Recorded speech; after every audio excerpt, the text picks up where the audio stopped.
بسم اللہ الرحمن الرحیم۔ حضرت انس رضی اللہ عنہ کہتے ہیں کہ ہم نے ایک دفعہ نبی کریم صلی اللہ علیہ وسلم کو دیکھا کہ آپ مسکرا رہے ہیں، تو حضرت عمر رضی اللہ عنہ نے پوچھا، یا رسول اللہ صلی اللہ علیہ وسلم، کون سی چیز ہنسی کا سبب ہوئی؟ فرمایا کہ میرے دو امتی خدا کے سامنے گھٹنے ٹیک کر کھڑے ہو گئے ہیں۔ ایک خدا سے کہتا ہے کہ یا رب، اس نے مجھ پر ظلم کیا ہے، میں بدلہ چاہتا ہوں۔ اللہ پاک اس ظالم سے فرماتا ہے کہ اپنے ظلم کا بدلہ ادا کر دو۔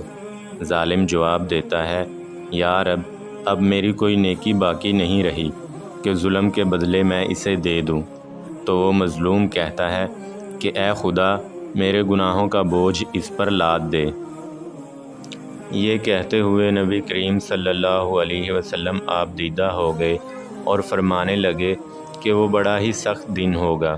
لوگ اس بات کے حاجت مند ہوں گے کہ اپنے گناہوں کا بوجھ کسی اور کے سر دھر دیں۔ اب اللہ طالب انتقام سے فرمائے گا کہ نظر اٹھا کر جنت کی طرف دیکھ۔ وہ سر اٹھائے گا، جنت کی طرف دیکھے گا اور عرض کرے گا، یا رب، اس میں تو چاندی اور سونے کے محل ہیں، موتیوں کے بنے ہوئے ہیں۔ یا رب، یہ محل کس نبی اور کس صدیق اور شہید کے ہیں؟ اللہ تعالیٰ فرمائے گا، جو اس کی قیمت ادا کرتا ہے اس کو دے دیے جاتے ہیں۔ وہ کہے گا، یا رب، کون اس کی قیمت ادا کر سکتا ہے؟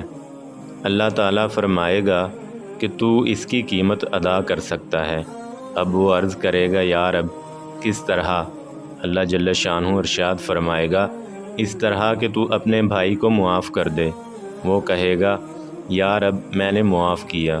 اللہ پاک فرمائے گا، اب تم دونوں ایک دوسرے کا ہاتھ تھامے جنت میں داخل ہو جاؤ۔ اس کے بعد آپ صلی اللہ علیہ وسلم نے فرمایا کہ خدا سے ڈرو، آپس میں صلح رکھو، کیونکہ قیامت کے روز اللہ پاک بھی مومنین کے درمیان آپس میں صلح کروانے والا ہے۔